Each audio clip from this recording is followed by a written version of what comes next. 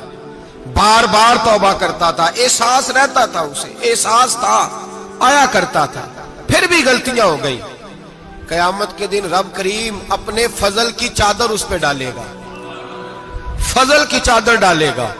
اور رب کریم اس سے پوچھے گا یہ گناہ کیا تھا؟ اور نبی پاک فرماتے ہیں اس نے بڑے بھی گناہ کیے، اللہ چھوٹے چھوٹے گناہوں کے بارے میں پوچھے گا، یہ غلطی کی تھی، یہ گناہ، بندہ ڈر رہا ہے، وہ کہہ رہا ہے پتہ نہیں سزا کیا ملے گی، کیونکہ دنیا میں بھی ڈرتا رہا، یہاں بھی ڈر رہا ہے، شرط یہ ہے کہ احساس والا ہو، آتا رہو، پھر بھی غلطیاں ہو گئی، خیال کرتا تھا، محنت کرتا تھا، نیک ہونے کی جدوجہد کرتا تھا، کوتاہیاں رہ گئی،